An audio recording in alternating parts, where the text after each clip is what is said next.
Zone de libre-échange continentale africaine, en abrégé ZLECAf, une opportunité. C'est vrai que la zone de libre-échange continentale représente une opportunité, mais si on n'est pas proactif, on ne pourra même pas bénéficier des avantages qu'offre cette zone de libre-échange continentale africaine.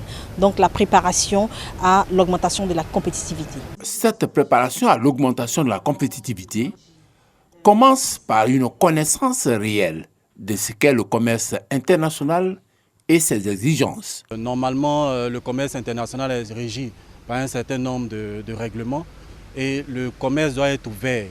Le commerce doit être possible entre tous les États. D'où la nécessité de la formation des privés ivoiriens par les experts du Comité national de la zone de libre-échange continentale africaine de Côte d'Ivoire.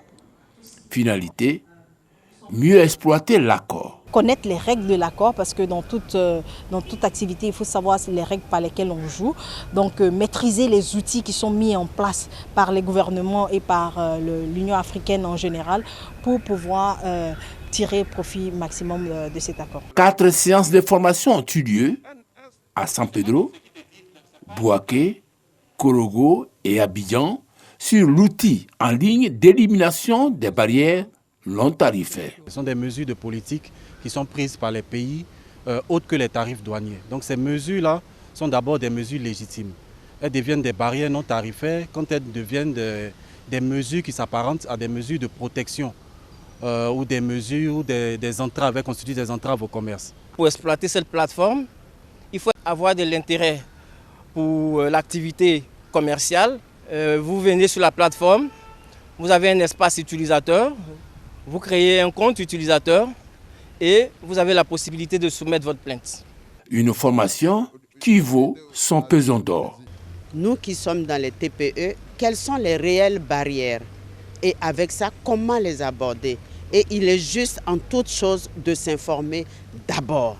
Quand on exporte le karité vers le Caire, il faut payer des taxes. Or, quand on exporte vers le Togo, vers le Niger, vers le Sénégal, il n'y a pas de taxes. Et cette formation nous permet aujourd'hui de savoir quels sont nos véritables problèmes au niveau de l'exportation.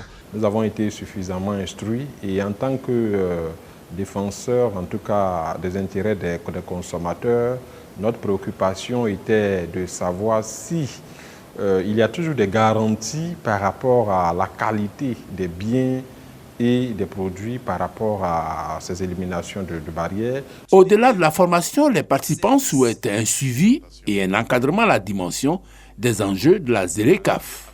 Ce que nous demandons, c'est qu'il y ait un suivi, de telle sorte que ce qui s'appliquera dans les pays voisins ou dans toute l'Afrique s'applique aussi chez nous. Il faudrait que l'encadrement qui a commencé continue. Et nous allons tout faire pour être en règle, être des bons commerçants.